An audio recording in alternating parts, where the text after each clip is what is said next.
Good evening, New York, and welcome to everyone tuning in from around the world.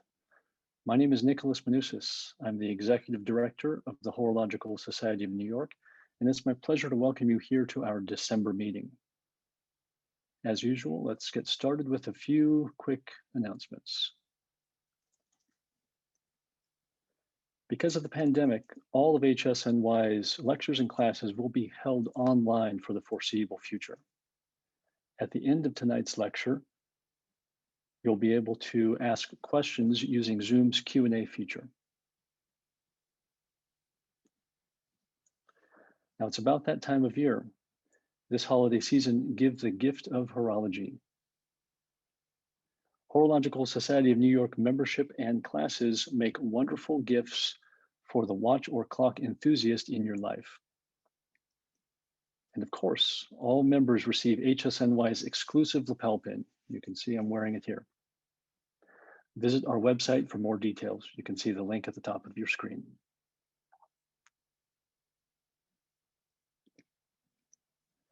Now on to tonight's lecture. Today, it's easy to overlook the incredible engineering advancements made by the pioneers of precision timekeeping. Chief among these was John Harrison, who made the first timekeeper that solved the problem of finding longitude at sea. Tonight, we're lucky to have with us William Andrews, who is one of the world's foremost experts on the life of John Harrison. Specializing in the field of horology for over 4 decades, Andrews has worked at Eton College, the Old Royal Observatory in Greenwich, the Time Museum, and Harvard University, where he was the curator of the David P. Wheatland collection of historical scientific instruments. He organized the Longitude Symposium, edited The Quest for Longitude, and was the co-author with Dava Sobel of the Illustrated Longitude. For his contributions to horology, the Worshipful Company of Clockmakers awarded him the Harrison Gold Medal in 2007. I'm pleased to welcome William Andrews to lecture at the Horological Society of New York. Take it away, Will. Good evening. Thank you, Nick, very much for inviting me to speak. And thanks too to Carolina Navarro and all at the HSNY who have helped to organize this lecture. I would like to extend my appreciation too to John Reardon, who guided me in my choice of topic, and to those who have supplied images and information for this talk, in particular, Jonathan Betts, Andrew King, Philip White, and Richard Stenning of Charles Frodsham and Company, and Donald Saff. My sincere gratitude also goes out to my wife, Kathy, who has endured endless hardships of being married to a horologist and remained ever since we met in 1976 an unceasing source of encouragement and inspiration, as well as a devoted mother to our children. Thank you. Had I told you 50 years ago that mechanical wristwatches would be in high demand, commanding the highest prices, that the story of finding longitude at sea would be the subject of a best-selling book, a television drama, a documentary, and an international touring exhibition, and that a mechanical clock with a pendulum swinging in free air, designed on principles proposed 250 years ago, would keep time to a second in 100 days, you would have ignored me as a completely lunatic. For in 1970, the clock and watchmaking industry had, by and large, been in a steady decline for years. And with the advent of quartz, the only future for aspiring students of horology appeared to be in restoration or the antiques trade. Thankfully, there were a few with a different vision. One part of the renaissance of mechanical timekeeping over the last 50 years has been a whole new appreciation of John Harrison's contributions to horology, recognition for which he was so long denied. It is an extraordinary story, one that no one could ever have predicted. It forms a tapestry of time woven with a common thread of interest by the many remarkable, and colorful characters with whom I have had the privilege to work. To appreciate how far we have come, you need to know where we came from and have some insight into the Harrisons' life and work. In addition, I'm going to start with a brief overview of the state of precision mechanical timekeeping when Harrison started out, and the problem of finding longitude at sea, the solution to which he devoted his life. Technology has become such an integral part of our lives that we often take it entirely for granted. It has raised our expectations, changed our priorities, and left us perilously ignorant of how hopeless we would be without it. Traveling overseas, we complain now if we were delayed an hour. We have forgotten that once there were problems finding continents.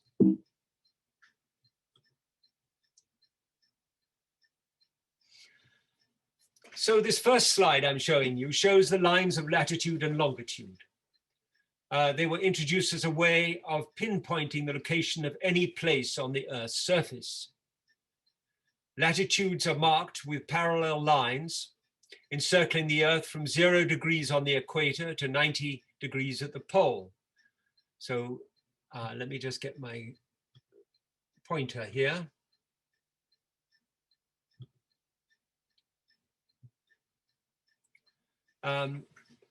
The next slide here shows the division, the Ptolemy map. Actually, I'm just going to go back 1 second to this one. You can see these lines spaced at 5-degree intervals, which represent 20 minutes of time, because the Earth revolves once in 24 hours, which is 15 degrees every hour, or 1 degree every 4 minutes. So each of these represents 20 minutes of time. So there's the relationship between time and longitude, which is very important. Now, the prime meridian from which longitude is measured can be anywhere on the Earth. The 0 longitude needs to go through it. This map, which is one of the first printed maps, was printed in Ulm in 1482, was based on Ptolemy's geography. Ptolemy was the Greek astronomer of about 100 to 170, living around 150 the Christian era. And from his writings, they produced this map in 1482. The prime meridian here goes through the Fortunate Isles, what we now call the Canary Islands, because that was the westernmost point of known civilization. And you can see all the continents are really joined together. There's no Atlantic Ocean showing here yet, and no Pacific Ocean. So Columbus had his great voyage in 1492. When he came back, there were many other voyages that followed in his wake very soon. And it became obvious that there needed to be some way of finding longitude. You could find your latitude by measuring the altitude of the sun or the stars. But how do you find your longitude? What kind of time signal can you get from the heavens that will indicate what the time of your port of departure is, so you can compare it with your local time? Because if you can, say, determine that there is a 30-degree longitude difference between your locations, you know that works out as 2 hours, 15 degrees every hour, so 30 degrees would be a 2-hour time difference. So this is the lunar distance method. It was the first method proposed for finding longitude, the first practical method. It was proposed in 1514, but it wasn't until 1533 that people began to recognize it, because it was published by Peter Appian in a very popular book. And he illustrates here how it works. Basically, you use the stars as a background, like the dial plate, and the moon is like the hand of a clock moving across that dial. Now, if you have a very accurate knowledge of exactly where all the stars are, and you can track the moon's motion, you can measure the distance of the moon from a star, look up in the tables to see where it is, where the tables were made, your prime meridian that you're measuring from, compare that with your local observations, and the difference in time will give you your longitude. 1530 saw another proposal by Gemma Frisius, the famous Flemish astronomer. And he proposed using a timekeeper for finding longitude, a direct idea, but the kind of timekeepers that were available at that time, this little drum watch you can see down in this lovely painting by Hans Holbein of the merchant George Guise.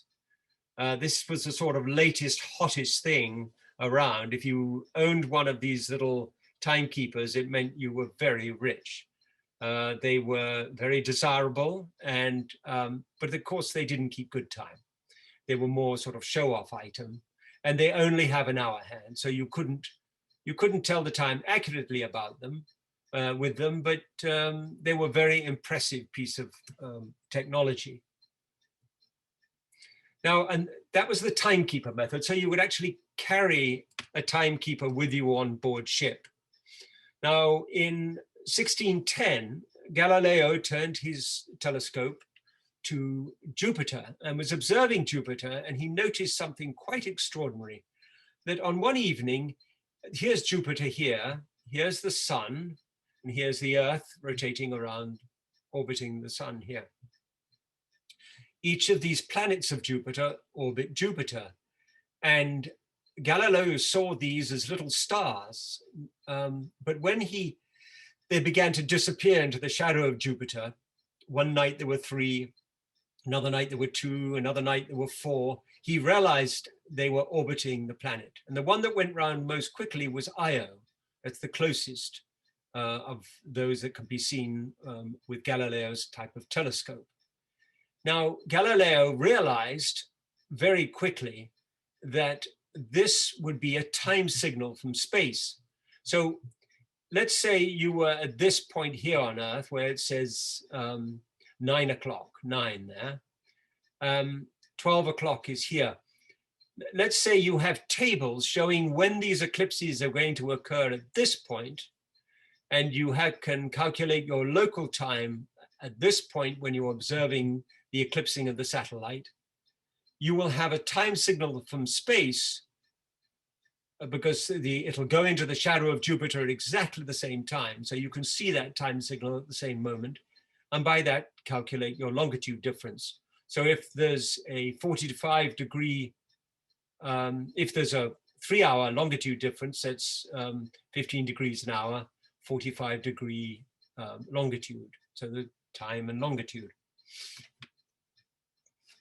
Now, the French were very quick to take up this idea. It could not be used on board ship, but one of the other problems in finding longitude was to determine where land was. No one really knew. No one had mapped the coastline. They'd only got very rough charts. And that's one of the reasons there were so many shipwrecks. So this map here shows the coastline of France as it was mapped in 1679. The dark line shows the mapping using Jupiter's satellites based on the meridian of the Paris Observatory here. There's Paris, and that's the observatory. They defined this line going north and south through the Paris Observatory and measured the longitude difference, making lots of measurement. It took many years to do, and Louis XIV apparently was very upset because he lost more land to his astronomers than he did to his enemies. Now, the problem of shipwrecks were so many shipwrecks were occurring, and the loss of life didn't really strike the government until 3 British warships were lost off the coast of the Scilly Isles, just off the coast of England, the coast of Cornwall. This happened in 1707, and 1,647 lives were lost in a night. And so this finally sparked the government to act and produce the Longitude Act, which was to offer a prize to solve this problem once and for all. It was Isaac Newton, in fact, who drew up the proposal, and he established, he thought at the time, the closest you could possibly measure, he was in favor of the lunar distance method. He never believed in the timekeeping method because he said if your clock stops at sea, you can never find your longitude again. If it stops, if your timekeeper isn't reliable, and he just thought there were too many problems with a timekeeper. So he stipulated that if you could calculate the longitude within 30 nautical miles, which is half a degree at the equator, you would be entitled to a reward of £20,000, equivalent today probably more than $30 million. So it was a considerable incentive. Now, one of the well-known demonstrations of how difficult it was and why it was so important to find longitude is exemplified in Commodore Anson's voyage around Cape Horn. You can see how the ships just went back and forth, trying to round the Horn, and then eventually went right out here, came up to here. There were 7 ships when they began. Some of them turned back. Only 2 or 3 of them made it round the Horn. Another was shipwrecked over here. Finally, the Centurion, the Anson's ship, made it up to this latitude. He was losing men so quickly due to scurvy and other disease on board that he had to find land. Now, he came up to what the perceived latitude of Juan Fernandez Islands would be. Now, he had to decide, do I go west or do I go east? Now, if he was in fact miscalculated his longitude and was already on the west side of the islands and he went east, he would lose completely. So he lost his nerve and decided to head east. He saw the coastline. The moment he saw that, he turned back. Then he had his doubts about the latitude, and eventually he found the islands. But during that period, he lost 75 men, just between this point and that point. He hardly had enough men to turn the ship around. So I want to very briefly explain about keeping time. The mechanical clock was invented at the end of the 13th century. The earliest references we have are about 1280 in England at Dunstable Priory, but it spread very quickly to Europe. And clocks were being made on the continent. This print, in fact, comes from a French manuscript from about 1485. And it shows a few different kinds of timekeeping devices. Time-finding devices include sundials and astrolabes over here. Time measuring, we don't see any time measurers here, but that was the sand glass, which was probably invented around 1330. And then timekeepers, timekeeping. So this is the 3 sort of divisions of time, different ways of measuring time. And here you have the timekeepers, large astronomical clocks. Now, the early clocks were astronomical in that they illustrated the motions of the heavens. And this was thought to be a heavenly creation. So quite often in 14th and 15th century manuscripts, we see the depictions of angels, and wealthy people would often put them in their portraits too. They became also a symbol of industriousness, of everything that was good. There's a very famous illustration in the bridge in Lucerne in Switzerland, which shows a clockmaker holding a clock and the skeleton holding an hourglass, and a baby is in the balance between the two, baby's life. And so sand glasses symbolize death and clocks life. Now, the heavens needed to be mapped. In order to use the lunar distance method, you had to know exactly where stars were first. So mapping the heavens became an enormous task. This print shows Tycho Brahe pointing to a transit of a star, which is being observed. Its altitude is being observed here by this gentleman. This one here is calling out the time, and this fellow here is writing down the observations in his ledger. Now, unfortunately, Tycho Brahe's clocks were not very good at all. This clock here you see on the right was made around 1600. And this is one of the earliest clocks to show minutes. And but you see it shows them every 5 minutes. It's not it wasn't really practical because it might keep time to within 15 minutes a day, but having this engraved on it would be sort of encouraging, I think, to the buyer that he was buying something really good. But these clocks were magnificent in their craftsmanship, in their astronomical indications, rising and setting of the sun and all other indications. Some of them have astrolabes, but they were not good timekeepers. In fact, one of the first observations, astronomical ones, was by Bernhard Volta, who used the teeth, this was in 1484. It had no dial indicating minutes, so he counted the gear teeth that passed during a transit to time the difference of the transit between the rising of Mercury and sunrise. The invention of the pendulum was a very significant advance. There is some debate as to when it actually happened. We know, however, that Christian Huygens devised his pendulum clock on the 25th of December, 1656. He describes it in his letter to Ismail Buyo, written about a year later. News of this technology went around Europe very, very quickly, and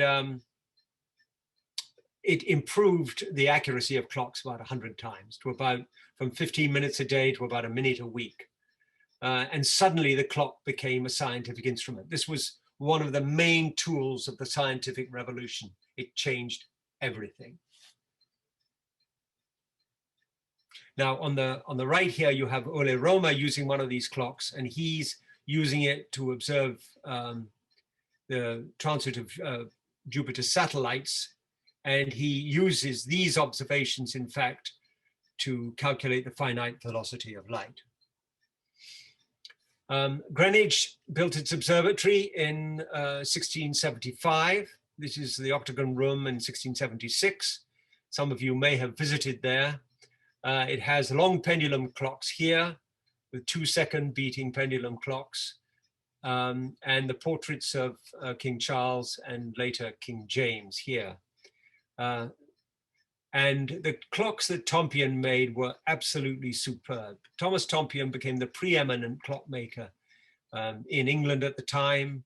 He trained the very best people, and he raised the standards of clockmaking significantly, and that fed in also to scientific instrument making, which his successor, George Graham,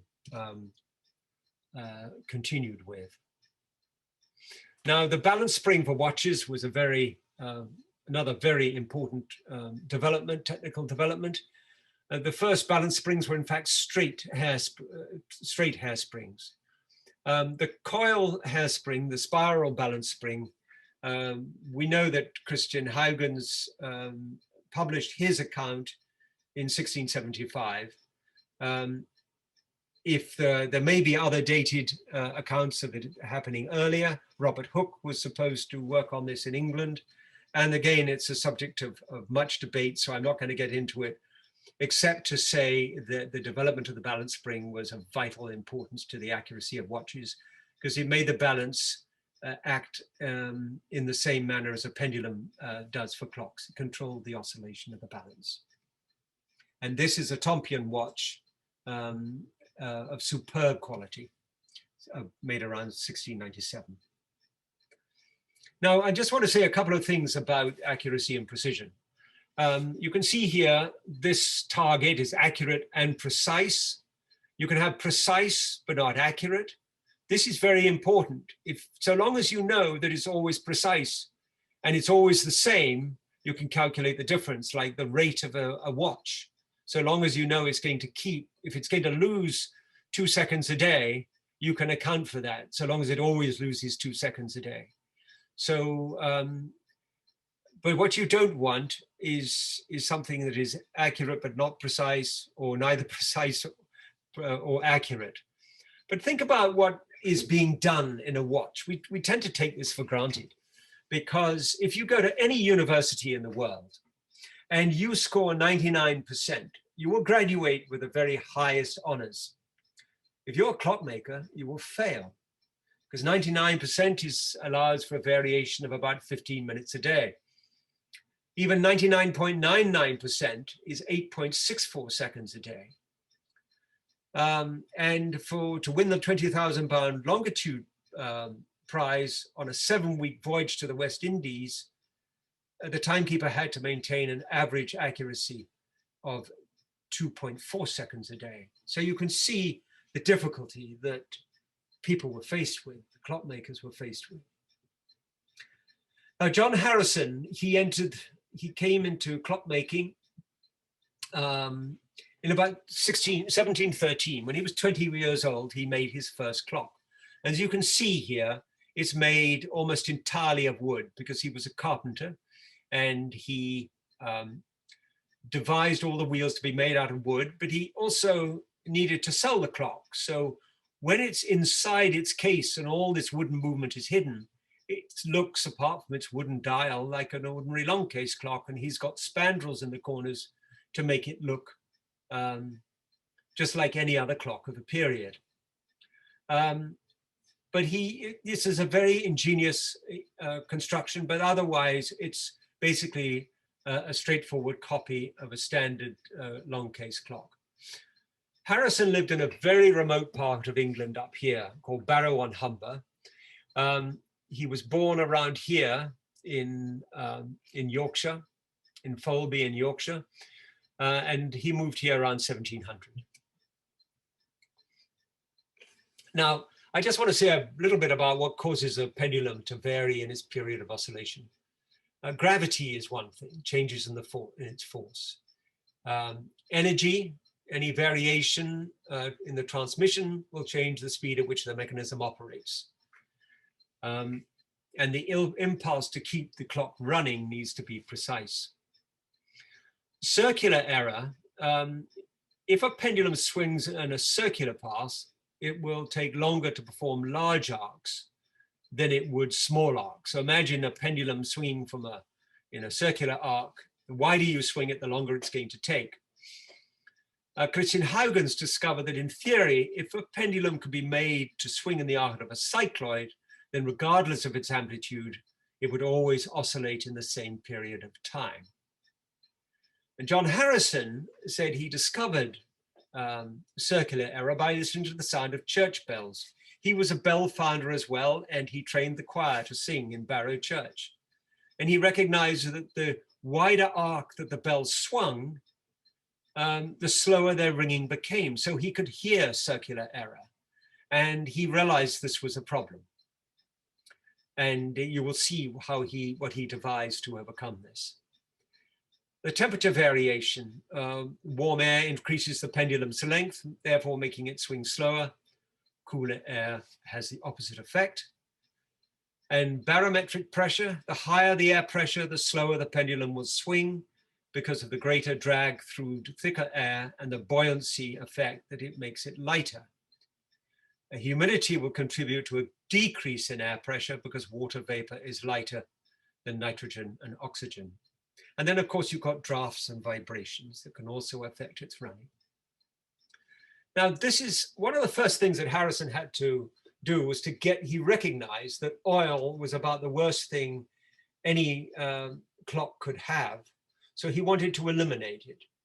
And one of the woods he discovered in the building yards of Hull, which is right across the Humber estuary from where he lived, it's called lignum vitae. It was used in the pulley blocks of ships. And he decided to use it it's an oily wood. And so it actually never needed oil. If he made all his bearings and his rollers here out of lignum vitae, he would never need to oil his timekeepers. And he constructed his wooden wheels in this very ingenious way so it would have minimal shrinkage and the teeth would have maximum strength. So all the radial grain will be radiating from the center of the wheel here. So he would let a piece in like that. And this escapement is called the Grasshopper. It's a frictionless escapement. Now, the way he overcame temperature is absolutely ingenious. He recognized that brass expands more than steel. So to get a piece of steel to expand as much as a piece of brass, the steel would have to be much longer to expand the same amount. So if you divide this piece of steel into 5 parts here, and the brass into 4 parts, as the steel expands down, the brass will expand up, and the pendulum bob will remain in the same location. And this was an absolutely ingenious way of solving this problem. To overcome circular error and barometric pressure, he devised these cheeks. There was no word he knew of for barometric pressure. So in his writings, he calls it the weight of the air, which of course is what it is. So the higher the air pressure, the slower the pendulum will swing because of greater drag through thicker air, and also its decreased weight. So imagining it going through almost like a liquid, a very viscous liquid. And this would cause an ordinary pendulum clock to run faster because of circular error. So it's swinging a smaller arc. Harrison discovered that heavier air would reduce the arc of the pendulum swinging in a cycloidal path without circular error and make the clock run slower. Lighter air, low pressure, would increase its arc and make a clock run faster. Therefore, he adjusted the pendulum suspension cheeks here and here with this adjustment right here, this screw thread here, to compensate for changes in barometric pressure. In other words, he was using the cycloidal cheeks to overcome barometric pressure. And he wrote about all his discoveries in his manuscript in 1730. This shows the dial and movement of one of his clocks, and this is what they look like in their cases. Now, with one of these timekeepers, he got extraordinary results, which he claimed that his clocks would run to a second a month and would run for over 30 years without cleaning because they didn't use oil at all. It was a sort of unheard of claim at the time. He took his ideas to London. And after a meeting with Edmund Halley, the astronomer royal of Halley's comet fame, he met with the best clockmaker in London, George Graham, who was also an amazing scientific instrument maker. He made wonderful instruments and clocks. This is one of Graham's regulators on the right here. And this is one of his observational quadrants at Greenwich for taking transits of stars to determine the time. And this has an 8-foot radius. So when Harrison claimed a second a month, he said, okay, fine.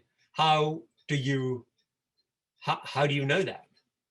And Harrison said, well, it's simple, but my instrument has a 25-yard radius because I use my window frame and my neighbor's chimney, and I can observe very precisely when a star disappears behind my neighbor's chimney, which is 25 yards away. So he timed his clocks by this. And Graham was so impressed by Harrison, by the gridiron pendulum, by all of Harrison's inventions, that we understand he was lent £200 free of interest in order to start building his first sea clock, which is here shown H1, which he completed in 1735. Its wheels are made of oak, the plates are made of brass. Graham may have helped to supply the brass for this. It is such an ingenious design. It's basically this size because Harrison was getting immensely good results out of his regulators. So basically this was translating what he was done on land to work at sea and using these bar balances in order to counteract the rocking of the ship. So these bars, some of you have probably seen this in action, and it's very impressive. It tells the seconds here, the minutes, the hours, and the days. And later on, he realized the days wasn't, the day dial wasn't necessary. So he didn't include it later on. But he took it up to London, and it was impressed the Royal Society. It was the first time that the Board of Longitude had met since 1714. And they observed his timekeeper. The Royal Society gave it its blessing, and they approved a voyage to Lisbon. Now, we don't know much about the voyage there, not much is recorded, but on the return journey, they had been lost in a storm on the Bay of Biscay. And when they entered the English Channel, they tried to determine their longitude, where they were. As soon as the skies cleared, they got some observations of the sun to determine their latitude, which was fairly far north. But of course, as I said, they didn't even really know where the coastline was either. But they relied on the lookout to see the coast. So they saw a point of land, and they immediately got out their telescopes and observed, and the crew and the master on ship said, "That's start point." And Harrison, from his calculations of his clock of H1, said, "I'm sorry, I disagree with you. It's the lizard point." And as they drew closer, they realized that Harrison was right. For the first time, this is a very important thing, because it's probably the first time in which, in a life or death situation, a machine was proved to be more reliable than human experience. And today, of course, we rely almost entirely on machines for everything we do. But this was perhaps one of the first instances of that. His second marine timekeeper was much smaller. It could fit more easily into the cabin, which was one of the problems. It was fitted with a remontoire, which gives a more accurate impulse, a power source to the escapement. It's altogether a sort of refined version of H1. But Harrison was not pleased with its initial tests, and he decided, I can't test this at sea. I've got to go on and build another machine. The bar balances, there are real problems, I can't use them. So he abandoned it. And this is one of the extraordinary things. He was ruthless with himself. If it didn't work, he went on and tried something else. And so he set about making his third machine, which took him 19 years to make. He got grants from the government every now and then, and he relied, of course, heavily on his friends George Graham and Edmund Halley, who tried to be at all the meetings they possibly could to encourage. But Halley died in 1742, and Graham in 1751, and he lost two of his greatest friends in the Royal Society. And so he had more and more difficulty as he during the 1750s.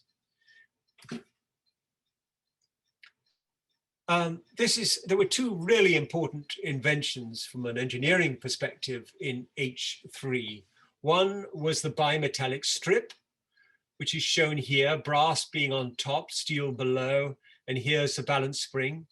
The brass expands more than the steel, so when it gets hot, this little device here, this fork, will move down this way as the brass expands more. And when it gets colder, it'll expand the other way. So it'll automatically adjust the length of the balance spring, and thereby the rate of the timekeeper. And so you overcome temperature variation. The other thing, this is from a Harrison drawing from the early 1740s, shows the roller race. It's the forerunner of all ball bearings. It's actually a sort of descendant of the rollers that he used in his earlier clocks, but these are all combined in one single unit as a ball bearing. It was an extremely important invention. Now, around 1752-53, he had an idea to make a pocket watch and incorporate a bimetallic curb inside it. And he had a watchmaker called John Jeffries make this for him. It also has an 18,000 train, beating 5 times a second, its balance beat. So it's a fast train, and possibly the first use of this particular fast train. He also recommended later that 21,600, 6 beats a second, will be even better for smaller watches. So this is back in the early 1750s that he's suggesting this, which is quite remarkable.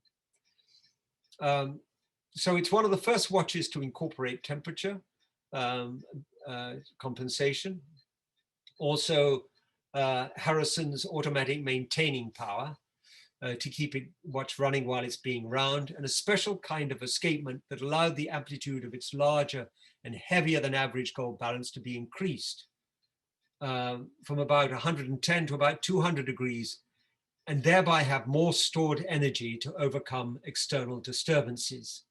This turned out very well. Harrison was delighted with what he discovered from it, so he set about making a fourth timekeeper. He was still working on the third one, but this is H4, which was begun around 1754 and completed in 1759, and tested on the first voyage in 1761, 1762. According to Harrison's location measurements, it did extremely well, but the Board of Longitude didn't allow any application of rate. They didn't understand rate at that time. So it had to go on a second trial voyage from Portsmouth to Barbados. And during the course of this voyage, by its official result, was an average of 39.2 seconds during the 47-day voyage. That meant it to determine the longitude of Barbados to 9.8 geographical miles, 3 times better than the 30 miles, half a degree required for the £20,000 prize. For a timekeeping perspective, Harrison had gained on average only 0.8 of a second each day, representing a 99.999% accuracy. Even by today's standards, that is absolutely remarkable for a mechanical timekeeper.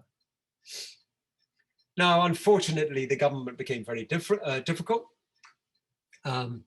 They, first of all, took his watch to Greenwich to have it tested. And so in his portrait, which is probably painted around the end of 1765, he's shown with the Jeffreys watch in his hand here. And the timekeepers are shown in the background.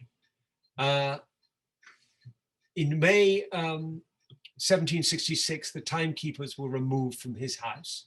So we know when this portrait was made, and of course when this engraving was made later, they added the watch on the table here. So he's no longer carrying the Jeffreys watch, but otherwise it's a copy of the portrait. So when the timekeepers were removed from Greenwich, it was an absolute disaster. John Harrison did not get on with the Astronomer Royal, Neville Maskelyne, and he refused to help him move H1, saying, you know so much about these things, you're the Astronomer Royal, you do it. In retrospect, that was very unfortunate because Maskelyne and his workmen dropped H1 on the staircase. And this is what it looked like in 1920. It had never worked since it left Harrison's workshop.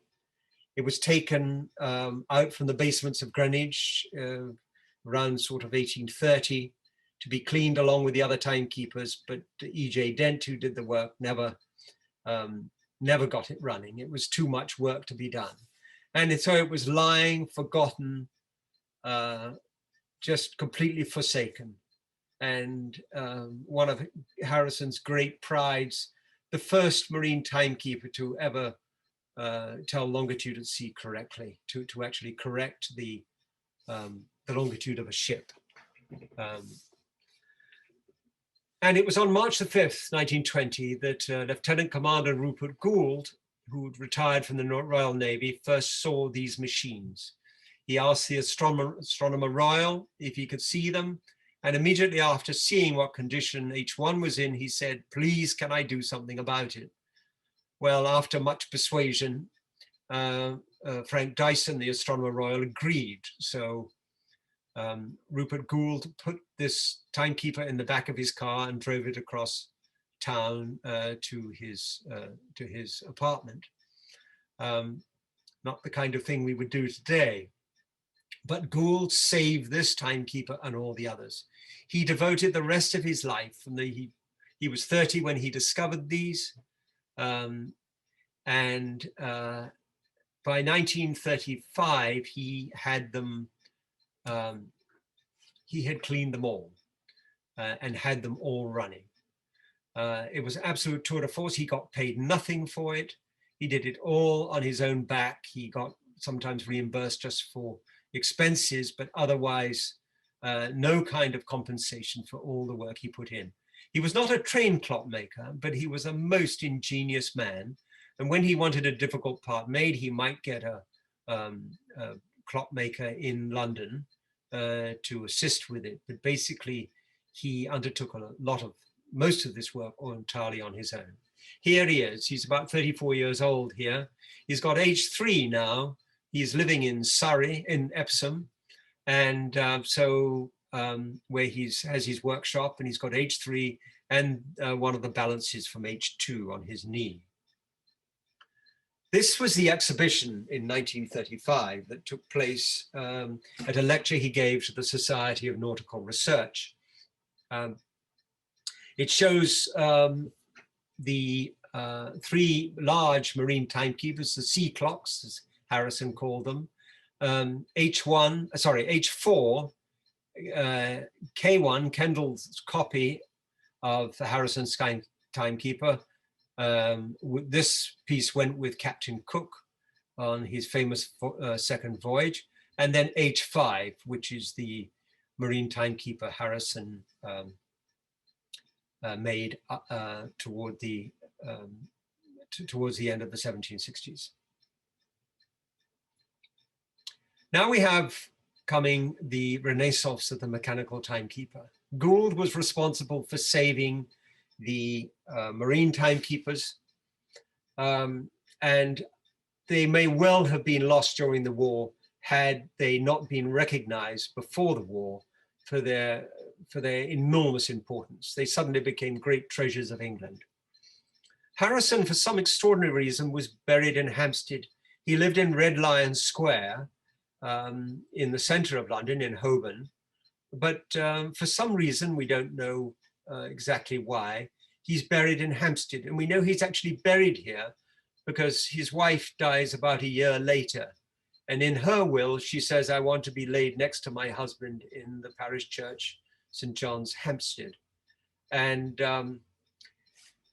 I happened to grow up in Hampstead, so I didn't realize that that Harrison was buried here till about 1969, when during my sister's wedding, when everyone was taking pictures, I wandered off around the churchyard, and sure enough, here was his grave. I'd heard about it from reading Colonel Quill's book, which we'll come to in a minute. Now, I had started clockmaking when I was about 16, and I had worked a little bit in the holidays from school with Knowles Brown. Frank Knowles Brown was the founder of the Antiquarian Horological Society, and his son ran a clock shop in Hampstead. And I took my first clock apart, I suppose, when I was about 16, and I managed to put it back together again. And then on the next clock I worked on, I had a problem with refacing pallets, and I didn't know how to do. So I went down to seek help, and the man said, why didn't you come and work here in the holidays from school, which I did. So I had a great love for clocks from that time onward. And I was very fortunate to be placed under the clockmaker at Knowles Brown. Now, about 1969, I was given an article about a man called Martin Burgess, who was making sculptural clocks. And he was very influenced by Harrison's work. And a film called Clockmaker had just been released. And you can still see this, you can get it on YouTube. And I thoroughly recommend that you see it. It's a marvelous piece. But I wrote to Martin and said, could I come and see him? And he said, of course. And so we arranged it. And in about June 1970, I went up to see him, and we got on extremely well. He immediately put me to work on top of a haystack. And his life and his wife, Eleanor, they lived off the land. We'd stop work at 5 to cut the hedge to feed the goats. And that provided the milk and the cheese and the whey they made. And I also had to build the manure pile, which fertilized the vegetable garden. They kept bees to make their own money, baked their own bread, and brewed their own beer, which was deceptively strong. but they were a wonderful couple. Martin is still alive. Unfortunately, Eleanor passed away a few years ago. But they were enormous friends and tremendously influential to me. And Martin helped me start my first sculptural clock. But by that time, I was at art school, and so this was a project in which I was very interested, and he was enormously helpful. He also started to produce. He was very influenced by Harrison's work, and by the manuscript and Harrison's claims of accuracy. And Bill Laycock produced a book about Harrison's technology around 1971. Martin was convinced that if he used modern materials based on Harrison's principles, he could produce a very accurate timekeeper. But he realized he couldn't just do it on his own. So he established a research group called the Harrison Research Group.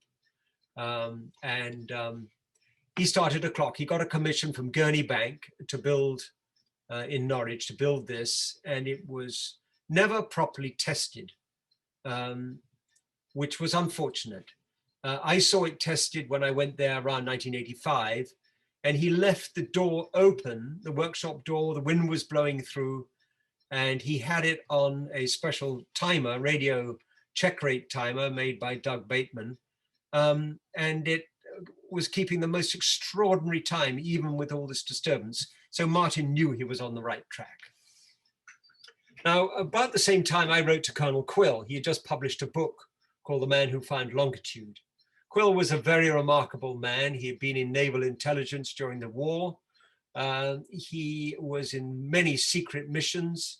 He was in charge of 30 IAU, one of the sort of commando task forces. Ian Fleming, who wrote the James Bond books, was also in that. And I think Fleming got a lot of his ideas for James Bond from the commando raids that they experienced. Quill was very distinguished, very unassuming, mild-mannered, just a charming man, always impeccably dressed. He had been aide-de-camp to King George VI. He had many connections which served him extremely well in his research. So after Gould died in 1948, 2 years after Gould died, Quill took up his studies on Harrison, and he investigated Harrison's early work. I wrote to Quill. He'd just been past master of the Clockmakers Company, and he was honorary surveyor of its magnificent collection. So he invited me round for tea. And after several visits, out of the blue, he asked me, would you like to complete a Harrison clock that Harrison began but never finished? And I was quite taken aback. And he said, well, you're not going to do it on your own.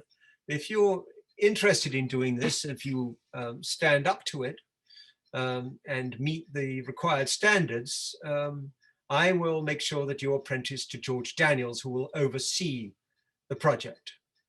So a week or two later, I went with Colonel Quill, drove down to George Daniels's workshop, which was in Sydenham. And we went to his house, and here they are working at the bench. He had a wife, Julie, and his daughter, Sarah. And this is George around the time that I knew him, probably around sort of 1972, 73, something like that. I had enormous fun with George. He set me a test project to make an escape harbor. He sat me down, taught me how to use the terms, and then said the turns, and then said, do it. So after several tries, I did it. And he said, okay, I will take you on. You come here 1 day a week. You can work in the workshop while I work on other things. He was working on the Arc of Breguet at the time, doing his drawings. So this was in his old workshop, which was in a sort of converted bedroom upstairs. And he worked in the dining room on the dining room table doing his Breguet book.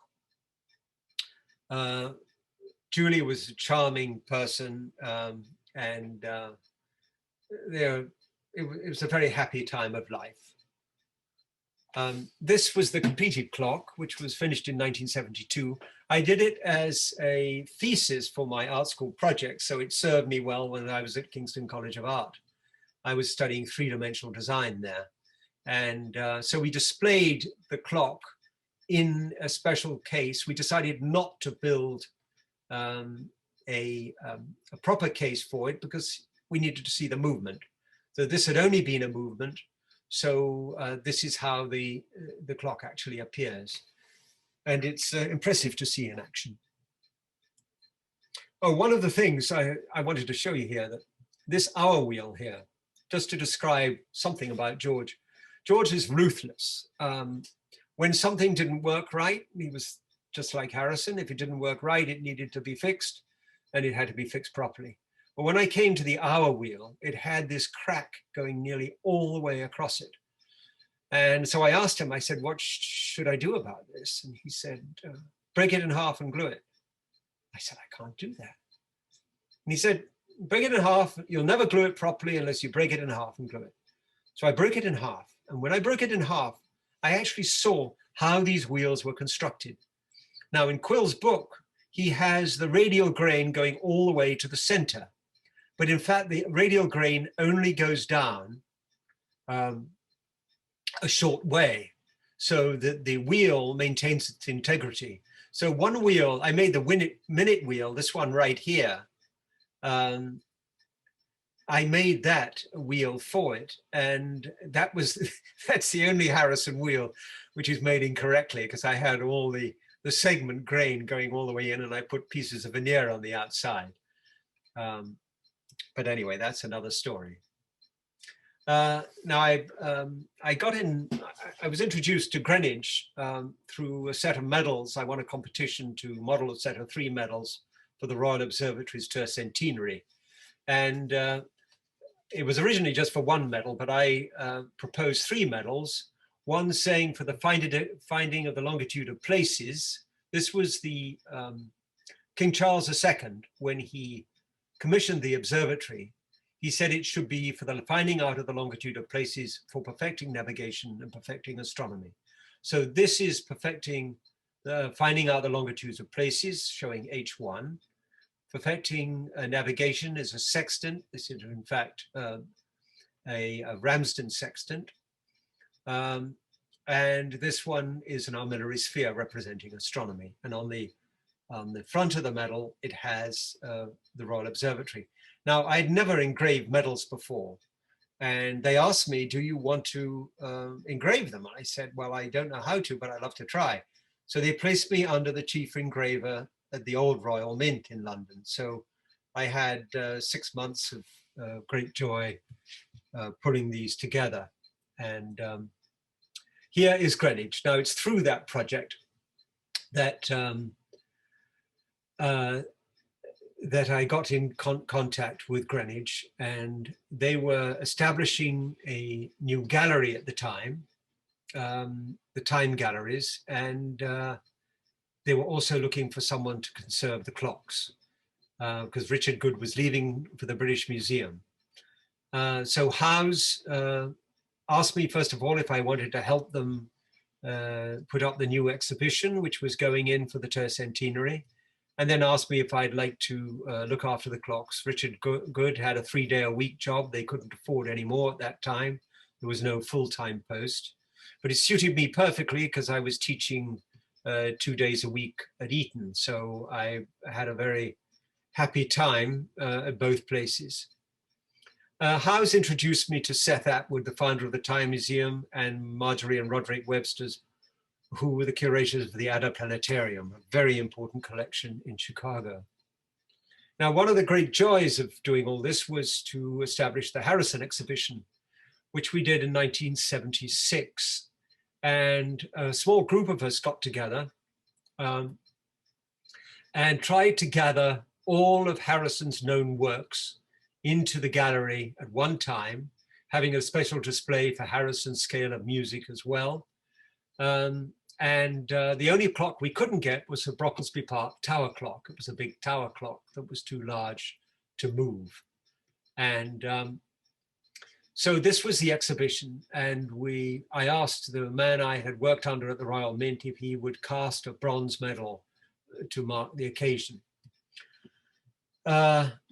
So everything was going absolutely fine until right before the exhibition was to open. I ran into the publicist for the National Maritime Museum and asked her, you know, what was being done for publicity. And she told me in no uncertain terms it was none of my business.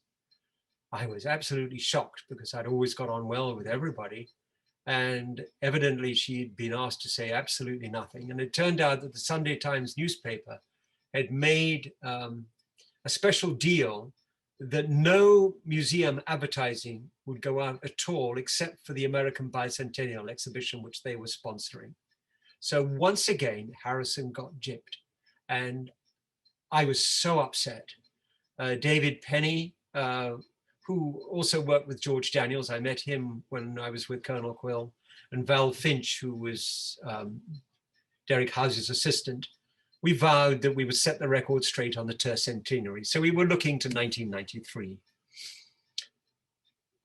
This is Seth Atwood. I met him at the Trafalgar pub in London, and I was being told he was a very wealthy American, and I had no idea what a wealthy American should look like at the time. But I found him and his wife sitting very quietly in the corner. He was the most gracious man, very, very kind and generous. And he invited me over in the Christmas of 1975 on a sort of 3-week holiday to work on the Time Museum. And then he invited me back for 8 months in 76. Things were changing at Greenwich. They were formalizing things. They were looking for a full-time post for the conservator of the clocks, which in fact was taken by Roger Stevenson, who now works with Frodsham and Company and has for a very long time.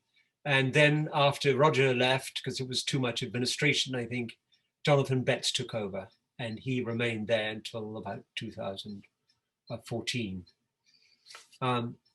Atwood's first watch is shown here, and he started out with a mission to buy 100 examples of the best pieces to illustrate the entire history of time measurement. He built a collection of about 3,500 pieces. This is the watch he commissioned from George Daniels. Now, if those of you who are interested in George Daniels, you might be very interested to see this video if you haven't already seen it. Seth Atwood commissioned this watch from him, and he said, I don't want an ordinary copy of a Breguet, because most of Daniel, well, all of Daniel's watches were really very influenced by Breguets. They were of Daniels's making entirely, but they had a lot of Breguet's influence, which of course this does too, but this has Daniels's double wheel escapement, the independent double wheel escapement, the first example.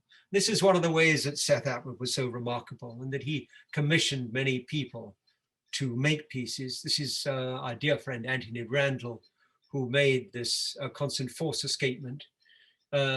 He also made what he called the tumble tourbillon, and also he worked a lot on Harrison's H4 escapement, and he was extremely helpful when Derek Pratt was making his copy of H4. This is the Time Museum. I won't dwell here. It was the most remarkable collection. Unfortunately, it's completely disappeared. After I left in about 1986, no more collecting was done. The museum was sold in 2000. There were several sales of the collection that went on. By 2004, it had all gone. And then a terrible thing happened at the clock tower, and that was sold too. And now it's been pulled down. There's nothing there. It's just a cornfield. And if you had told me in 1982 that it would go back to being the cornfield it once was, I would never have believed you. Here is Seth and Pat Atwood. Pat designed the room like a living room. She wanted people to be able to sit down and enjoy the collection. They wanted to share it. That's why Seth Atwood bought the hotel. Here he is holding Mudge Green on its arrival on December 21st, 76. And here is the Harrison regulator that once belonged to Quill. Quill had a wonderful Harrison regulator in his apartment, and here it is in the Time Museum. The Time Museum was built by a lot of people. Eugene Geschwind and many dealers helped to add to the collection. And it was through the fact that Seth Atwood would pay the highest price that we were offered the best pieces, often first, and he was able to build the collection. Now, one of the things he commissioned, actually, I should back up here a little bit, because he called me up once and said, can you meet me in the coffee shop? The hotel had this sort of coffee shop upstairs. And I met him up there, and he handed me a piece of paper, and he said, write down the 12 most famous, the most influential clockmakers in history. Well, it's an exercise you may want to try yourselves, because it's very, very tough. And I made my list, and Seth Atwood made his list. And he was missing Harrison from his. So I said, Seth, you can't miss Harrison. And he caught a couple of names that I was missing too. But anyway, we laughed about it. And then he said, okay. And that's when we decided to buy Quill's clock. And then commission a copy of H1. Now, a few copies of H1 had already been made. One of the most notable was made by Len Salzer, this gentleman right here, who was a tool and die maker. He made his first copy between 69 and 76 without ever touching the original or getting closer than looking in the glass case. And when Quill saw it for the first time in 1976, he thought it was the greatest piece of industrial espionage he had ever seen. When you look at it closely with knowledge of Harrison's work, you realize it isn't a perfect copy, but it's a very ingenious copy. So Len Salzer had the experience, so he was a natural man to turn to build the copy we wanted at the Time Museum. So we commissioned him in 1981, and I knew he would need someone to help guide him. And that person was Charles Alex, who was a longtime friend and a Harrison connoisseur, a very famous horological bookseller too, who knew everyone in the field. So he was a great asset. And there were several other people who advised on this piece. Here it is finished. Len called it the clock of 1,000 days after the length of time it took him to make. So he completed it in 1984. I left the Time Museum in about 79 and went to Harvard and worked with a collection of historical scientific instrument, which was a very remarkable collection. I started there in 87 and left at the end of 99. It was the perfect place to organize the Longitude Symposium. And so long as I earned money for the collection, I did all my own fundraising. I was virtually given a free rein to do anything. I had a wonderful advisory committee who encouraged me. And through the NAWCC backing this and some of my Harvard benefactors, we managed to get the Longitude Symposium organized.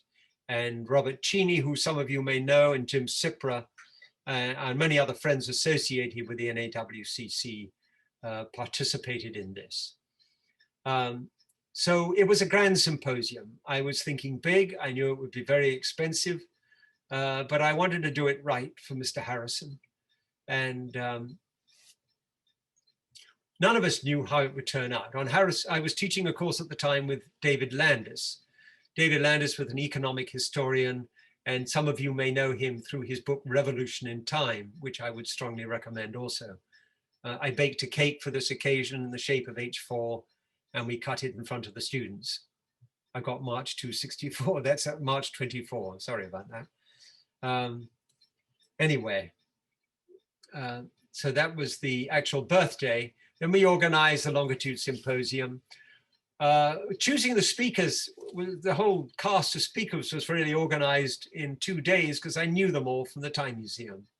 And so I literally made a large number of phone calls, about 20 or 30 calls, and signed all these people up. And I wanted them to speak on specific subjects, which happened, they were chosen because it was their area of expertise, but so it made it a sort of story of finding longitude rather than just a symposium of different types of lectures with well-known people. So it actually told a story. I've given all the names here, down here. I'm sorry about the picture. That was the best one we got. George Daniels is not shown here, and nor is our banquet speaker, Alistair Cook. Here's George and Martin Burgess chatting away at the symposium. We had 500 people from 17 countries. Alistair Cook very graciously accepted my invitation. It was totally by surprise that he did. He was the perfect person to invite.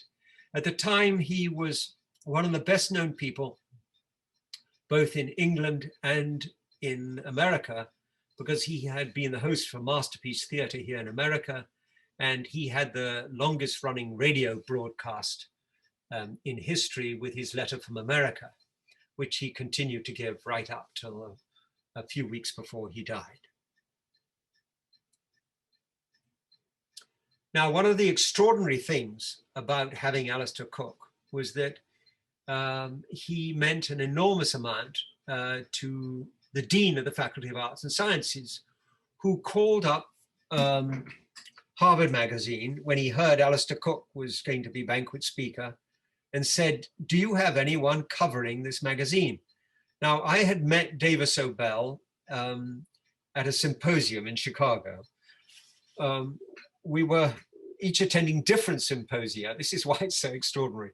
We were each attending different symposia conferences, but the luncheon was held at several different museums, and members of either conference, delegates of either conference, could attend either place for lunch. So David decided to go to the Outer Planetarium for lunch, and I decided to go there because of my friends Marjorie and Roderick Webster, the curators.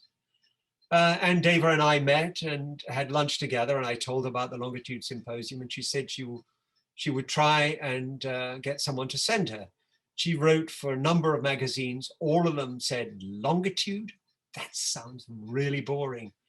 And so they refused to pay her to come. And literally on the Monday, she called me and said, "Will," it was starting on the Thursday. She called me on the Monday and said, "I'm so sorry, I can't come. I can't get any magazine to send me, and I can't afford to come on my own." The next day, she got a call from the editor of Harvard Magazine saying, "Can you drop everything and come?" And that was because Jeremy Knowles had insisted it was covered. So her article came out on the Longitude Symposium in Harvard Magazine the next March. And an Harvard alum called George Gibson saw the article, and he immediately envisaged the story as a book. Here, George, Dava, and Michael, Dava's agent, who the three of them really put longitude on the map. We owe it all to them. She gives lots of credit to lots of us who were involved in the symposium, but really they marketed the book in a completely different way. They believed in the subject. Dava's writing was so superb. And it was a book that you could read traveling from one side of the country to another by plane. And it was that George Gibson, when he commissioned the book, he said, "I want you to be able to, someone to be able to read it on a Trans-America flight or a transatlantic flight." Right after that, the Quest for Longitude came out, the proceedings of the symposium, and the Illustrated Longitude. Now, after publishing this, I went to England to distribute this book, and I had a luncheon with a small group of people, one very famous publisher, a distributor, and an agent who was going to do international distribution of this book, and another who was my sort of personal agent who would help organize it. And I made a comment during the lunch saying, well, Dava's book, Longitude, is about to be released in England. And maybe it would be successful. And this man looked at me and he said, the one from University Press's marketing, he said, "Will, you've been away from England too long. This is an English subject. It's written by an American, and it's written by a woman. It's just not going to sell in England. And I said, well, I beg to differ. I think it will. And I flew back to America, and David's book was going to be released. Longitude was going to be released on the following Sunday. And I got a fax that morning saying, I'm terribly sorry for what I said. And of course, David's book was on the front page of the Observer, Sunday Observer, and shot up straight to #1 in England and stayed there for 18 months. So it was one of the most successful publishing projects ever. And together we produced, in '98, we produced the Illustrated Longitude. Now we jump to 2002. I heard about Malcolm Leach, who was an engineer, retired nuclear scientist engineer, embarking on a project to build a reconstruction of H2 because it had never been done before. And he thought it would be an interesting challenge. He had a severe problem with his legs and his hips, so he found it very difficult to travel. And his wife, Jill, took him back and forth from Greenwich. And he produced this piece, which is utterly remarkable. It's the most beautiful reconstruction. So I got together, I found a collector who was interested, and we built a team with Andrew King, who was a leading expert on Harrison's early wood clocks, Jonathan Betts, who many of you will know from his books and from Greenwich, Richard Stenning, Philip White, and here's Malcolm. We decided to build a frame for it because that's what it originally would have had. None of the gimbals for the Harrison Timekeepers survive, but we know from the Harrison portrait roughly what they look like. So this was a rough model to show how the case would be. We completed it in 2005. Malcolm completed it, and Philip and Richard also helped suggest the cabinet maker for the stand. And also the making up of this wonderful casing around it was very delicate. It has electric rewinding, it's battery powered, but otherwise it's identical. It's because you have to wind this clock every day, which I didn't think was going to be a practical solution. I'm very glad we did this, because had we not had automatic winding, both that and H1 had it, during the later exhibition when it went on tour, it would have had to be wound every day. So it was exhibited at Christie's and then sent to the collector who had acquired it. This is Martin Burgess and our dear friend Donald Saff, who heard about Martin's work on his regulator. Martin was one of the speakers at the symposium, and he published an article his article was called "The Scandalous Neglect of Harrison's Regulator Science." Don Saff saw this, was fascinated by it. He and I met up through a dear friend, Richard Ketchin, a very fine clockmaker in New England. And Don came to see me at Harvard, and we got on very well. And anyway, a few years went by, and we went down to Martin's house to see the unfinished regulator, what we call B. And it was just parts. And the plate had been made, some of the parts. Martin had started to make 2 regulators at the same time. But when he got involved in trying to perfect the first one, which of course was never had a formal trial, he abandoned this one. So by this time, Martin was too old and just had no energy to want to finish this himself. So we came to an agreement that we should find a way of completing it for him, because a small number of us believe that Harrison's claim of second in 100 days was true. If you built a clock to his principles, it would work. So we carried it out on, I think it was June 6th or something like that, 2009. Here is Philip White, there's Andrew King, and here's Richard Stenning. And Roger Stevenson is shown here putting the clock together, and it's shown here in the workshop, in the Frodsham workshop, with Andrew King there looking towards the camera and Roger sitting down here. Philip's here. And so already by this time, it was keeping remarkable accuracy. I had asked David Thompson if we could test it at the British Museum, but it seemed better to do it at Greenwich. So anyway, we all got together and had lunch, a pub lunch, which is sometimes the best way of solving problems and getting things moving. This is the Frodsham team. You can see all their names down here. I'm not going to read them out. But it was really through this group that this whole project came together. And it was a huge success. Martin Dortch here was not a believer at first in Martin's technology, but when he began to see the results, he was absolutely fascinated and was an incredibly valuable part of the team in designing the rewinding mechanism, which is ingenious. They all played a great part in it. This is the clock finished. It's a sculptural clock, but it's built all on the same principles that Harrison recommended in 1775. Here it is being tested in the observatory, and here with H1. Now I'll just show you how accurate it was. If I can get this video to move.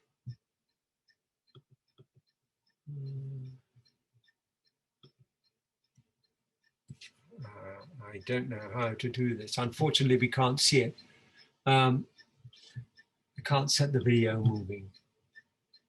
There we are. Well, apologies. But perhaps when you see this talk on YouTube, you will be able to get this. But it's a very remarkable accuracy. You can see that after about 2 years, it is half a second slow. BT will be 51 and 30 seconds. At the first stroke, the time from BT will be 4:51 and 40 seconds. So it's pretty remarkable that after 2 years, it's that accurate. Frodsham and Company went on to make a replica of H2. And during this time, the two people building it, David and Sean, were just made plexiglass plates in order to see what was going on. It's so dense with its brass plates that they decided to fix these plexiglass plates. And when we saw it, it was so impressive to be able to see the entire mechanism that we decided to leave it that way. We actually commissioned them to make the brass plated one as well. So and the case and gimbals and everything else that goes with it. But when we sent it on exhibition in 2014, it was displayed with the glass plates. We also, Charles Frodsham and Company completed H4, which was begun by Derek Pratt, who was an absolutely wonderful man. He was a great friend of George Daniels. George admired him enormously for his work. He was a very ingenious man. It was tragic that he died before he completed H4, but he asked especially, he asked Philip White if Charles Frodsham and Company would complete it, which in 2004 they did. This photo was taken in September 17, 2005, so about 4 years before he died. And he made water clocks, he made all kinds of mechanisms. He was someone who just loved mechanical design, and he was a genius. This is the completed H4. And I think Harrison's quote here is very relevant. I think I may make bold to say that there is neither any other mechanical or mathematical thing in the world that is more beautiful or curious in texture than this watch or timekeeper for the longitude. And I hereby thank Almighty God that I have lived so long as in some measure to complete it. The clocks went on exhibition in 2014, first at Greenwich, then to Washington, to the Folger Shakespeare Library, as part of a whole exhibition on the history of finding longitude. They called it Ships, Clocks and Stars, The Quest for Longitude. And this was the sort of cover poster, as it were, for the exhibition. After Washington, it went to Mystic Seaport and then finally to Australia. When it was in Australia, David Higgin and Sean Martin were filmed taking it apart and putting it together. And this is quite fun.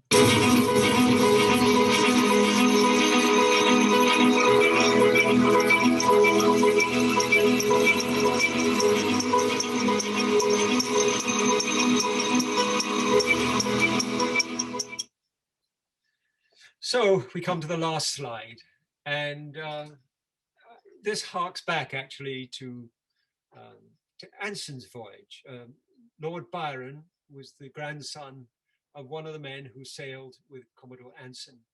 And in fact, he was on a different ship. He was a midshipman, but he rose to be an admiral. And Lord Byron obviously heard about Harrison's Timekeepers through his connections in the Navy. And he wrote this poem in Don Juan. Oh, she was perfect, past all parallel of any modern female saint's comparison. So far above the cunning powers of hell, her guardian angel had given up his garrison. Even her minutest motions went as well as those of the best timepiece made by Harrison.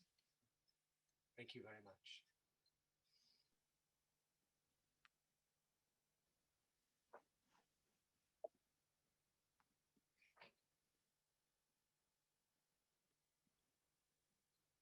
There we go. Thank you, Will. That was an incredible lecture. Well, you're very kind. It was fun to give it, and I enjoyed it. If anyone has any questions, I'd be delighted to answer them as best I can. We have some questions coming in, and I was hoping that I could start the Q&A. Sure. Actually, before we get to Q&A, I just wanted to say a quick hello, give some recognition to Dava Sobel and Don Saff, who are tuned in live tonight. Oh, good. Yes. No, yes. Yeah. So just wanted. It's been a team effort, this, and I think actually Richard Stenning is listening in from England, isn't he? Or maybe not. Maybe also from England. I just noticed on the participants we have Justin Kalapis and Seth Kennedy. So good. Oh, wonderful. Yes. Good. Yes. Well, So a few of our friends staying up very late at night to join us. So we appreciate that. So the first question I wanted to ask, could you tell us what is behind you on the table to your left? Yes, it's actually one of the sundials I made. This is one of the longitude dials. It's a terrace dial. This one is actually for John Reardon. And the idea behind it's not quite finished yet. It's got a few finishing touches to do, but this is basically, I don't know if you can see it there. It looks like very nice. This is a terrace size. I make these dials also in larger sizes, a garden dial and a monumental dial, and you can see those on the longitude dial website. But the idea behind this, I started the idea to make this dial in 2002 because I know how difficult it is to make precision timepiece with moving parts. So I thought I would make a precision timepiece with no moving parts, which also incorporated a map of the world. So it shows your time in space as well. The map is generated from your location, which is right in the middle of the dial. So the whole map is mapped. It's called a mnemonic projection. It's mapped from your place where you're going to have the dial. So it does things that other sundials don't do. Nice. Okay, so let's start with the Q&A. We have some questions coming in. I also just want to mention, I see a few people are raising their hands. Instead of raising your hand, you can just type your question directly into the Q&A. So our first question is from Matthew Lopez. He says, hello, Mr. Andrews. If I read correctly, that Abraham Louis Breguet sought inspiration for his work based on the findings of Harrison, particularly on marine chronometers. Has your research came across any similarities between the works of Breguet and Harrison? I'm not aware of it. I think Harrison influenced everyone. The very size of H4, it was called at one time a glorious dead end. In 1970, people thought of Harrison's work as a glorious dead end, that it was Pierre Leroy, Ferdinand Berthoud, and Arnold and Earnshaw who put the icing on the cake of the marine chronometer.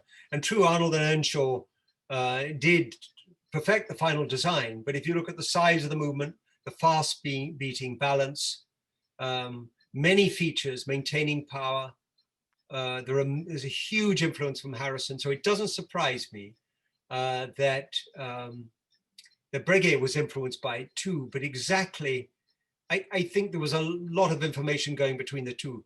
Breguet was born in 1747, so he may have met Harrison, been to London and seen him, but I'm not aware of it. But there are a number of Breguet experts who I'm sure could answer that question. Okay, next question is from John Magnuson. He's curious about the movie that you mentioned. Is the name of the movie Clockmaker or The Clockmaker? Do you know the details of that? It's just, if you Google Martin Burgess Clockmaker, the director was Richard Geyer. I think it's Geyer. It's wonderful. It shows him just after he's completed his very large sculptural clock for Schroeder Wagg, the banking company in London. And that was the movie I saw, and and that combined with the article was what sort of said, I've got to contact this man. Okay, thank you for that. Next up, it's not a question, but a statement from Greg Kling. Greg says, wow, amazing. I felt as if I was watching Peter Asher talk about the Beatles. Incredible. Thank you. Very kind. I'm deeply flattered. Thank you. And that's a very nice compliment. Thank you. Okay. Next question is from Chris Andrews. Chris asks, could a Harrison type regulator have improved on the short synchrotron or Fedchenko if quartz and atomic clocks hadn't overtaken them? Well, that's a really good question. That's $100 million question. I can answer it. I can't answer about the Fedchenko. Don Saff has one. He's got amazing rates out of it. I've always had problems with the shorts. Ever since I was at Greenwich, I would sit in front of them for hours trying to get the master and slave to work together. And I would get them working perfectly and all would be well, the master giving the impulse to the slave at the right time. And then I'd come back in a week and they'd be off. And so I didn't know what the problem was. What was I doing wrong? So when the tercentenary came around, Humphrey Smith, who used to look after the Greenwich Time Service, came by. And so I asked him, I said, did you have problem with the short clocks? And he said, oh, yes. He said, we attended them all the time. Now, some people, so in other words, they would add little weights to the pendulum, to the slave in order to make sure it was synchronizing with the master clock. But there were problems. I mean, it's a complicated thing. And I'm sure there have been collectors in this country. There's an enormous interest in the short clocks. And there are probably some people who disagree with me and said, yes, I've got remarkable rates out of this. The Fedchenko, I know, is an amazing pendulum timekeeper. What's remarkable is that Harrison works on a technology of 250 years ago. And I should hasten to say that the RAS regulator, which is on display at Greenwich 2, was begun by Harrison but never finished. And there's a group of people in England who have made copies of this. They've joined together as a team, and one of them is Malcolm Leach. Each one has another is Peter Hastings. They are working together to understand Harrison's technology and to complete this as an exact copy of Harrison's work. Martin Burgess's clock was a sculptural interpretation of Harrison's technology using modern materials. The RAS regulator project will be an exact copy using the same materials as Harrison used, to see how accurate it is. And Andrew King is now working on the wooden regulators too. So we're going to, in the next few years, we should have some very interesting test results from these timekeepers. Was Harrison correct? I don't believe he lied. Maybe if I can continue on from that, I'm just curious, the Harrison clock that you restored working with George Daniels, where is it today?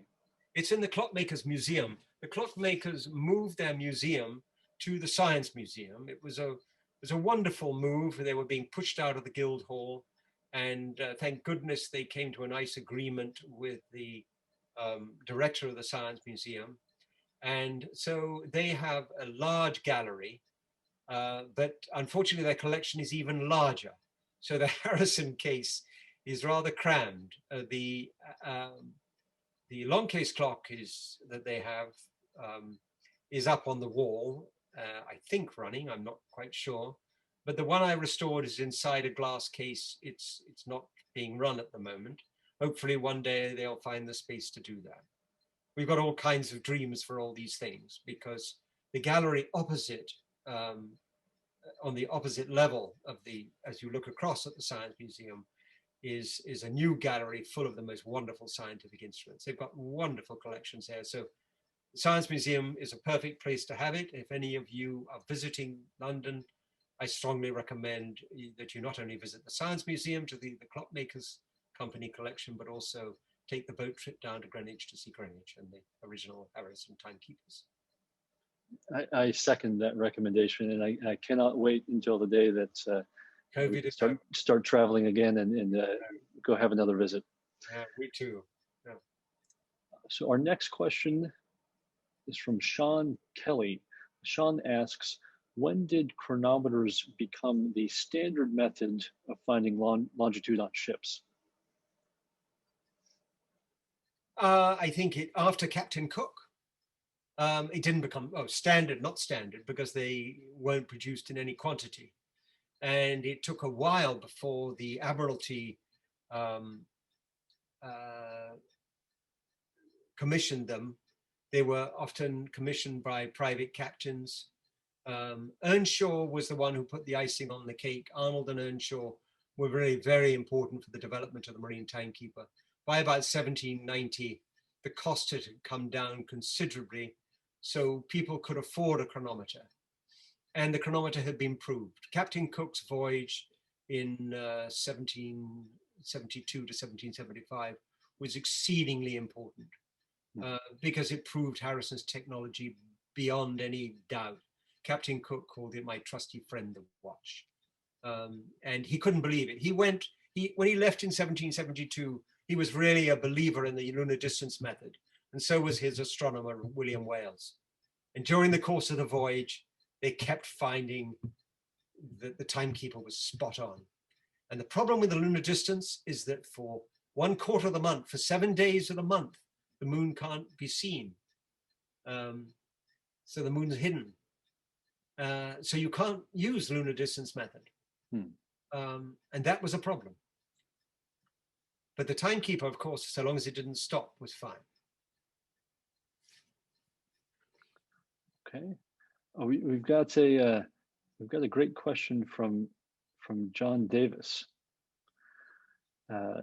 John Davis asks, have you ever thought about building a sundial for Mars?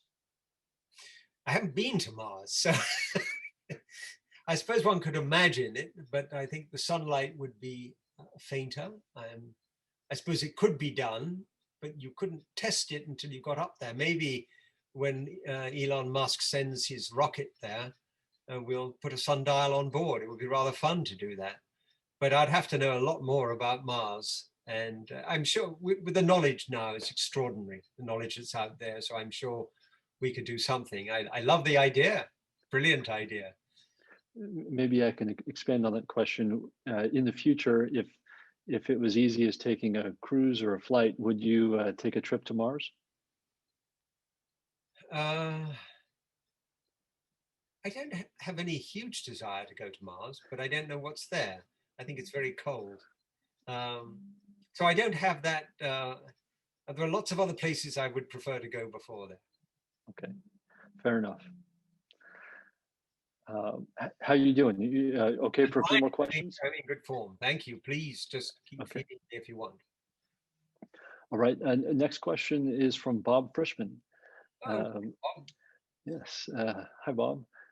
Bob asks, was Harrison's work publicized in the popular press in England at the time, or was it too obscure and technical? I ask as I wonder whether people in America might also have been paying attention to Harrison's efforts and the Longitude Prize efforts. there were articles in Gentleman's Magazine, and I'm sure those who were interested kept tabs on it. The amount of money being paid out by the government was also made public knowledge.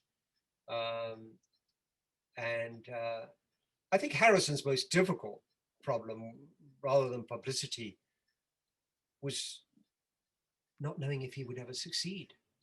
Imagine in the 1750s, you've got all this time behind you. Everything you're putting in, your third marine timekeeper isn't performing the way you want it to.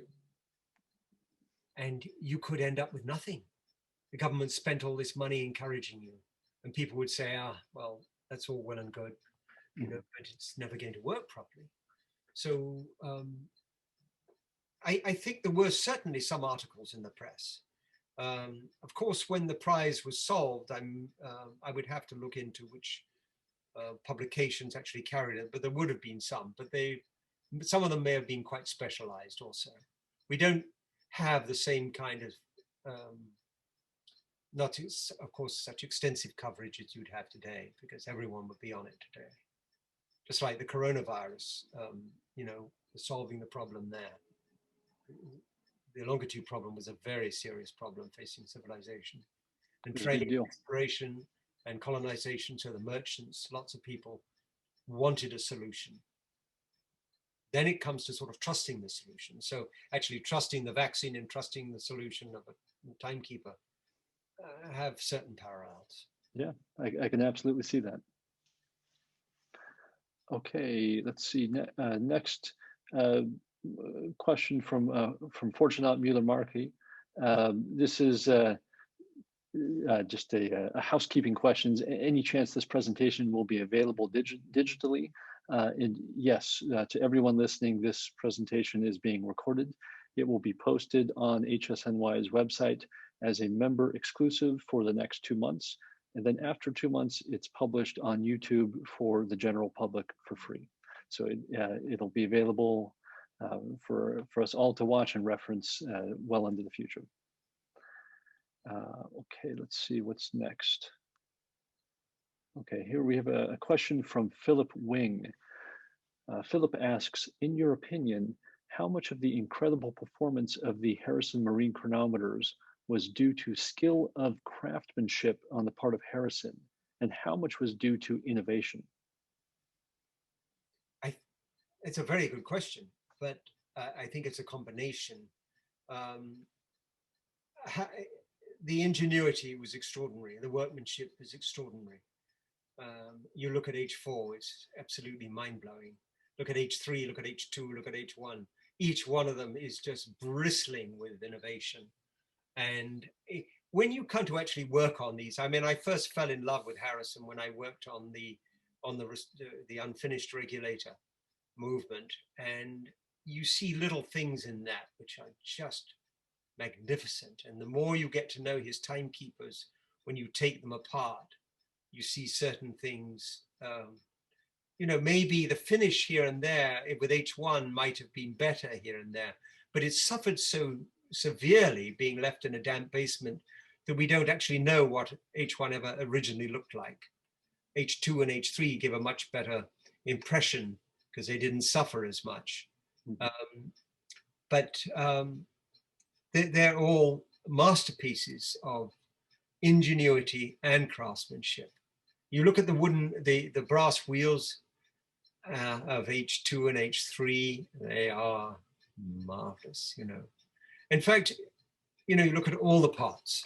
And I think, you know, is it Philip Wing? Is that right? Yes. I recommend, if you can, go down to Greenwich and have a look at the originals there. Just spend a good amount of time. You'll also see the Don Saff's regulator, Burgess B, on display there with the other Harrisons. So it's a wonderful display to see. And I strongly recommend it as soon as the COVID clears. It would be a very worthwhile thing, because then you can judge for yourself. Because one of the things Daniel's taught me, which was very, very important, is the meaning of good. What is good?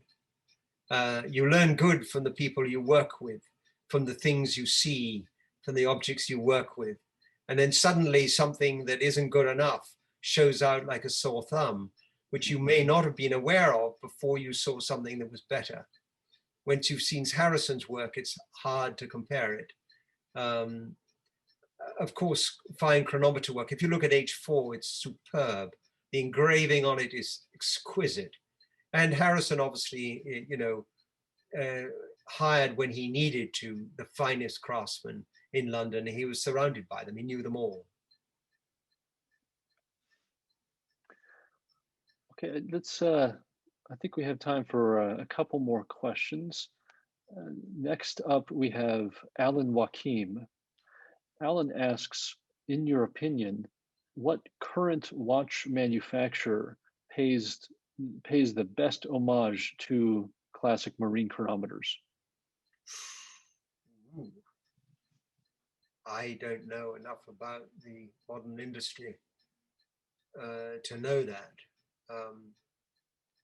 The thing is, we're not using these things anymore for navigation. You can navigate by a wristwatch now. I mean, as we've seen in several of your presentations, the accuracy of these things is sufficient to navigate by.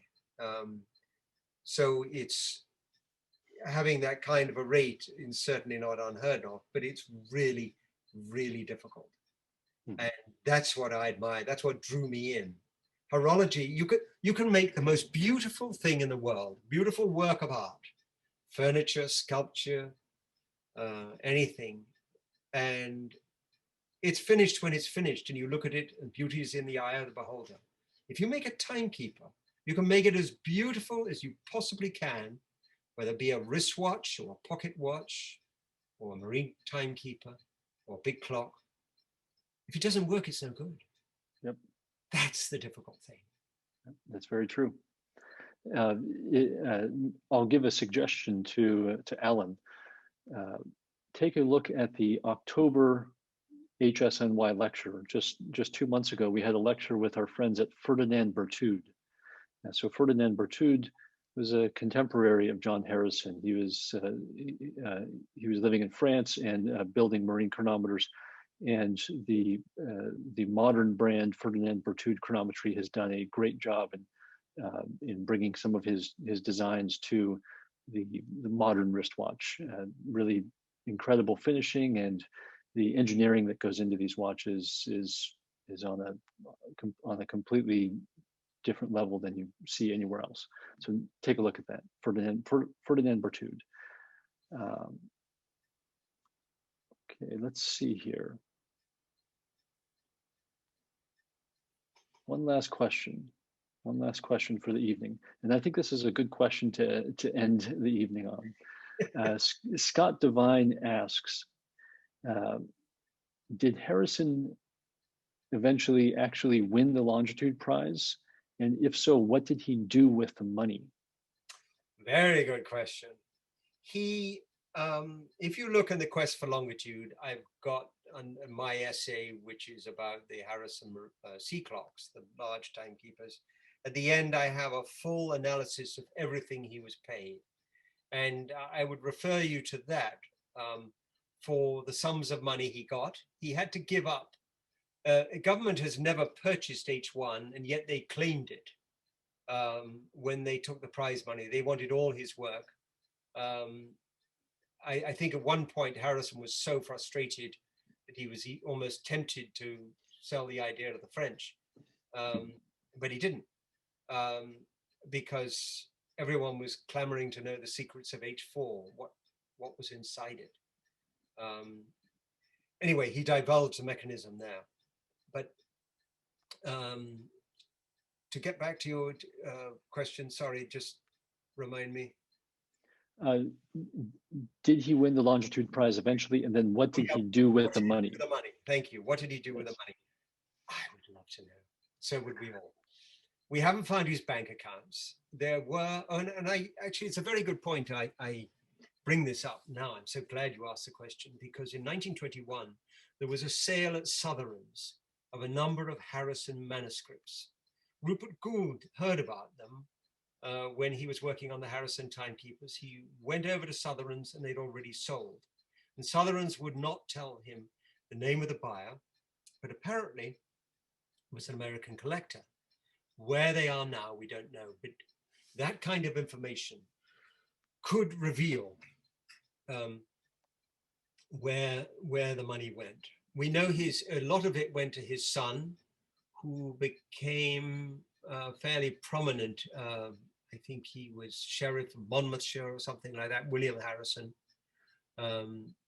He died a number of years later. But Harrison, at one point I wondered if he had moved to Hampstead and that's why he was buried in Hampstead Parish Churchyard. But we know he died in Red Lion Square. So we don't know much more.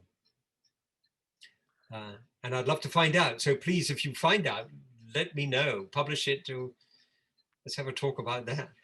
Absolutely. I would love to find out as well. So anyone that is listening, if you ever hear anything about that, please send it our way. Well, Will, this was an incredible lecture. Thank you again. Really a fitting way to end the 2020 lecture series for the Horological Society of New York. So thank you again. Thank you very much. Good night. All right. Have a good evening, everyone. And you too. Thank you. Bye.